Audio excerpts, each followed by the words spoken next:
ಚೆನ್ನಾಗೈತೆ ಅಷ್ಟೇ.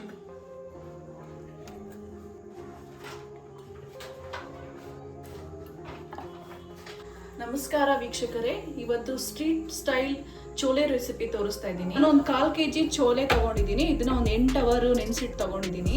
ಇದಕ್ಕೆ ಒಂದು ಸ್ವಲ್ಪ ಉಪ್ಪು, ಒಂದು ಚಿಟಿಕೆ ಬೇಕಿಂಗ್ ಸೋಡಾ, ಮತ್ತೆ ಇದು ಬೇಯೋ ಅಷ್ಟು ನೀರು ಹಾಕಬೇಕು.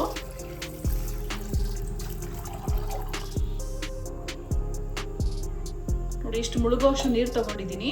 ಮುಳುಗೋಷ್ಟು ನೀರು ಹಾಕೊಂಡಿದ್ದೀನಿ. ಇದಾದ್ಮೇಲೆ 2 ಮೀಡಿಯಂ ಸೈಜ್ಡು ಆಲೂಗಡ್ಡೆ ತಗೊಂಡಿದ್ದೀನಿ. ಇದು ಬೇಕಾದ್ರೆ ಆಪ್ಷನಲ್ಲು, ಆ್ಯಡ್ ಮಾಡಿಕೊಂಡ್ರೆ ಚೆನ್ನಾಗಿರುತ್ತೆ. ಇದನ್ನ ನಾನು 4 ಜನಕ್ಕೆ ಆಗೋಷ್ಟು ಮಾಡ್ತಿದ್ದೀನಿ. 1/4 kg ಕಾಳು ತಗೊಂಡಿದ್ದೀನಿ. ಈಗ ಇದನ್ನ ಕ್ಲೋಸ್ ಮಾಡಿ 5 to 6 ವಿಸಿಲ್ ಕುಗ್ಸ್ಕೋಬೇಕು. ಈಗ ಇದು 6 ವಿಸಿಲ್ ಕುಗ್ಸ್ಕೊಂಡಿದ್ದೀನಿ. ಈಗ ಓಪನ್ ಮಾಡ್ತಿದ್ದೀನಿ. ಇದನ್ನ ಸ್ವಲ್ಪ ವಾಟರ್ನ ತೆಗೆದಿಟ್ಕೊಂಡು ಇದನ್ನ ಸ್ವಲ್ಪ ಮ್ಯಾಶ್ ಮಾಡ್ಕೋಬೇಕು. ಸ್ವಲ್ಪ ಲೈಟಾಗಿ ಸ್ಮ್ಯಾಶ್ ಮಾಡ್ಕೋಬೇಕು, ಫುಲ್ ಬೇಡ. ನೋಡಿ, ಈ ರೀತಿ ಬೇಯಿಸ್ಕೊಂಡಿದ್ದೀನಿ. ನಿಮ್ಗೆ ಇನ್ನೂ ಕಾಳು ಥರ ಸಿಗಬೇಕು ಅಂತಂದರೆ ಸ್ವಲ್ಪ ಕಡಿಮೆ ಬೇಯಿಸ್ಕೊಳ್ಳಿ. ಒಂದು 5 ವಿಸಿಲ್ ಸಾಕು. ಇಲ್ಲ ಸ್ವಲ್ಪ ನಿಮ್ಗೆ ಈ ಥರ ಮ್ಯಾಶ್ ರೀತಿ ಇಷ್ಟ ಆಗುತ್ತೆ ಅಂತಂದರೆ ಒಂದು 6 ವಿಸಿಲ್ ಇಟ್ಕೊಳ್ಳಿ. ಇವಾಗ ಒಗ್ಗರಣೆ ಹಾಕ್ಕೊಂಡು ಮಸಾಲ ಪ್ರಿಪೇರ್ ಮಾಡ್ಕೊಳ್ಳೋಣ. ಈಗ ಕಡಾಯಿ ಕಾದಿದೆ.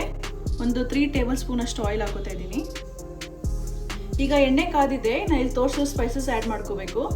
ಒಂದು ಬೇ ಲೀಫು, 1-2 ಏಲಕ್ಕಿ, ಒಂದು ಸ್ಪೂನಷ್ಟು ಜೀರಿಗೆ, ಮತ್ತು ಒಂದು ಮೊರಾಟಿ ಮೊಗ್ಗು, ಮತ್ತು ಒಂದು ಸ್ಟಾರು, ಮತ್ತು ಒಂದು ಸ್ವಲ್ಪ ಚಕ್ಕೆ ತೊಗೊಂಡಿದ್ದೀನಿ, ಮತ್ತು ಕಸೂರಿ ಮೇಥಿ. ಇಷ್ಟನ್ನು ಆ್ಯಡ್ ಮಾಡ್ಕೊಳ್ಳೋಣ.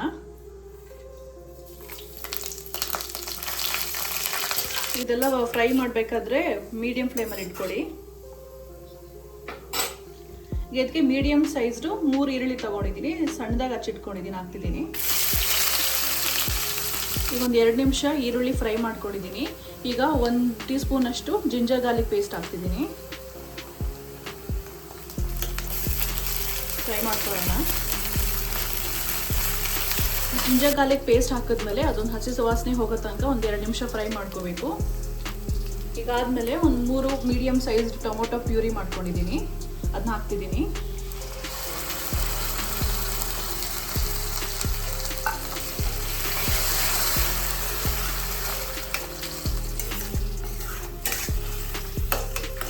ಇದಕ್ಕೆ ಒಂದು 1/2 ಟೀ ಸ್ಪೂನ್ ಅಷ್ಟು ಅರಿಶಿನ ಪುಡಿ ಹಾಕ್ತಿದ್ದೀನಿ. ನಿಮಗೆ ಖಾರ ಎಷ್ಟು ಬೇಕೋ ಅಷ್ಟು ನೋಡಿಕೊಂಡು ಖಾರ ಪುಡಿ ಎಲ್ಲ ಹಾಕ್ಕೊಳ್ಳಿ. ನಾನು ಇದಕ್ಕೊಂದು 1/2 ಸ್ಪೂನ್ ಅಷ್ಟು ಚಿಲ್ಲಿ ಪೌಡರ್ ಹಾಕ್ತಿದ್ದೀನಿ. 1 ಟೀ ಸ್ಪೂನ್ ಅಷ್ಟು ಧನಿಯಾ powder, 1 tea spoon garam masala, ರುಚಿಗೆ ತಕ್ಕಷ್ಟು ಸಾಲ್ಟ್ ಸ್ವಲ್ಪ ನೋಡ್ಕೊಂಡು ಹಾಕ್ಕೊಡಿ. ನಾವು ಬಾಯ್ಲ್ ಬೇಕಾದರೂ ಹಾಕಿದ್ದೀವಿ ಸ್ವಲ್ಪ. ಇದನ್ನು ಚೆನ್ನಾಗಿ ಈ ಹಸಿ ವಾಸನೆ ಹೋಗುವಷ್ಟು ಸ್ವಲ್ಪ ಫ್ರೈ ಮಾಡ್ಕೋಬೇಕು. ನಾನು ಇದಕ್ಕೆ ರೆಡಿಮೇಡು ಚೋಲೆ ಮಸಾಲ ಸಿಗುತ್ತೆ, ಅದನ್ನು ಹಾಕ್ತಿದ್ದೀನಿ. ಒಂದು 1.5 ಸ್ಪೂನ್ ಹಾಕ್ತಿದ್ದೀನಿ. ಇವಾಗ ಇದನ್ನು ಒಂದು 2 ರಿಂದ 3 ನಿಮಿಷ ಲೋ ಫ್ಲೇಮಲ್ಲೇ ಹಸಿ ವಾಸನೆ ಹೋಗೋ ತನಕ ಫ್ರೈ ಮಾಡ್ಕೋಬೇಕು. ಒಂದು 3 ಮಿನಿಟ್ಸು ಕಡಿಮೆ ಉರಿಯಿದೆ ಈ ಥರ ಹುರ್ಕೊಂಡಿದ್ದೀನಿ. ನೋಡಿ, ಸ್ವಲ್ಪ ಆಯಿಲ್ ಸಪ್ರೇಟ್ ಆಗ್ತಿದೆ ಅಂದಾಗ ಇದು ಆಗಿದೆ ಅಂತ. ಇದೇನಾದರೂ ನಿಮ್ಗೆ ತಳ ಹಿಡಿತಿದೆ ಅಂತಂದರೆ ಸ್ವಲ್ಪ ವಾಟರ್ ಆ್ಯಡ್ ಮಾಡ್ಕೋಬೋದು. ಇವಾಗ ಇದಕ್ಕೆ ಒಂದು 1/2 ಕಪ್ ಅಷ್ಟು ಟೀ ಡಿಕಾಕ್ಷನ್ ಹಾಕ್ತಿದ್ದೀನಿ. ಇದು ಫ್ಲೇವರ್ಗೆ ಮತ್ತು ಕಲರ್ಗೆ ಮಿಕ್ಸ್ ಮಾಡಿ ಆ್ಯಡ್ ಮಾಡ್ಕೊಳ್ಳಿ. 1 ಟಿಪ್ ಏನು ಅಂತಂದರೆ, ನೀವು ನಿಮ್ಮ ಹತ್ರ ಟೀ ಬ್ಯಾಗ್ಸ್ ಇತ್ತು ಅಂತಂದರೆ ಅದನ್ನು ಕಾಳು ಬೇಯಿಸ್ಕೊಳ್ಳುವಾಗಲೇ ಕುಕ್ಕರ್ಗೆ ಒಂದು 2 ಟೀ ಬ್ಯಾಗ್ ಹಾಕ್ಬೋದು. ಟೀ ಬ್ಯಾಗ್ ಇಲ್ಲ ಅಂತಂದರೆ ಈ ಥರ ಒಂದು 150 ml ವಾಟರಲ್ಲಿ 1 ಟೀ ಸ್ಪೂನು ಟೀ ಪುಡಿ ಹಾಕಿ ಅದನ್ನು ಒಂದು 2 ನಿಮಿಷ ಕುದಿಸ್ಕೊಂಡು ಆ ಟೀ ಡಿಕಾಕ್ಷನ್ ವಾಟರ್ನ ಆ್ಯಡ್ ಮಾಡ್ಕೊಂಡಿದ್ದೀನಿ.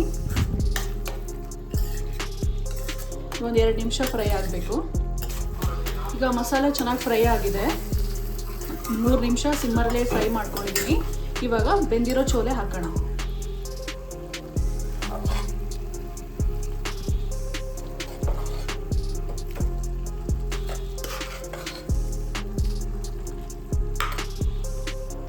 ಬೆಂದಿರೋ ಚೋಲೆ ಹಾಕಾದ್ಮೇಲೆ ನಿಮಗೆ ಯಾವ ಕನ್ಸಿಸ್ಟೆನ್ಸಿ ಬೇಕೋ ಅಷ್ಟು ನೋಡಿಕೊಂಡು ನೀರು ಹಾಕೊಳ್ಳಿ.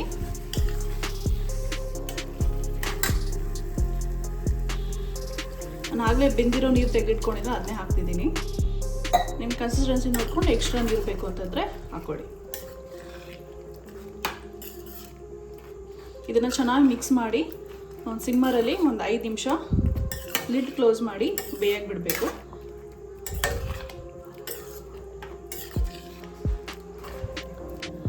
ಸಿಮ್ಮರಲ್ಲಿ 5 ಮಿನಿಟ್ಸು ಇದನ್ನು ಬಾಯ್ಲ್ ಆಗಿಬಿಟ್ಟಿದೆ. ಇವಾಗ ಇದಾಗಿದೆ ನೋಡಿ. ಕನ್ಸಿಸ್ಟೆನ್ಸಿ ನಿಮ್ಗೆ ಯಾವ ಥರ ಬೇಕೋ ಅಷ್ಟು ನೀರು ಹಾಕ್ಕೊಳ್ಳಿ. ಇದಕ್ಕೇನಾದರೂ ಖಾರ ಅಥವಾ ಉಪ್ಪು ಏನಾದರೂ ಕಡಿಮೆ ಆಗಿದ್ದರೆ ಇವಾಗ ಟೇಸ್ಟ್ ನೋಡಿಬಿಟ್ಟು ಹಾಕೋಬೋದು. ಈಗ ಒಂದು ಲಾಸ್ಟ್ ಸ್ಟೆಪ್ಪು, ತುಪ್ಪದಲ್ಲಿ ಒಗ್ಗರಣೆ ಹಾಕೋಬೇಕು. ಇದಕ್ಕೆ ಒಂದು 3 ಸ್ಪೂನು ತುಪ್ಪ ಹಾಕ್ತಿದ್ದೀನಿ. ಇದಕ್ಕೆ ಒಂದು ಹಸಿಮೆಣಸಿನ್ಕಾಯಿ, ಚಿಕ್ಕದಾಗಿ ಚಾಪ್ ಮಾಡಿಟ್ಟಿರೋ ಒಂದು ಸ್ವಲ್ಪ ಹಸಿ ಶುಂಠಿ, ಒಂದು ಚಿಟಿಕೆಯಷ್ಟು ಅರಿಶಿನ.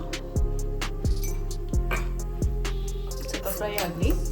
ನೀವು ಇದನ್ನು ಮನೇಲಿ ಮಾಡಿ ಹೇಗಿದೆ, ಬೇಗ ಬಂದಿದೆ ಅಂತ ಕಮೆಂಟ್ ಮಾಡಿ. ನಮ್ಮ ಚಾನೆಲ್ ನೋಡಿದವ್ರಿಗೆಲ್ಲರಿಗೂ ಧನ್ಯವಾದಗಳು. ಇದರಿಂದ ಸ್ವಲ್ಪ ಸಬ್ಸ್ಕ್ರೈಬ್ ಮಾಡಿ ಸಪೋರ್ಟ್ ಮಾಡ್ತಾಯಿರಿ. ಇದು 1 ನಿಮಿಷ ಫ್ರೈ ಆಗಬೇಕು. ಇವಾಗ ಫ್ರೈ ಆಗಿದೆ, ಇದನ್ನು ಗ್ರೇವಿಗೆ ಹಾಕೊಳ್ಳೋಣ.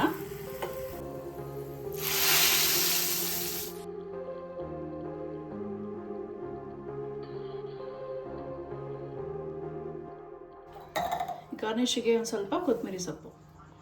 ಇದು ಇವಾಗ ಆಗಿದೆ. ಹೇಗೆ ಬಂದಿದೆ ಅಂತ ನೀವು ಕಮೆಂಟ್ಸಲ್ಲಿ ತಿಳಿಸಿ. Thanks for watching.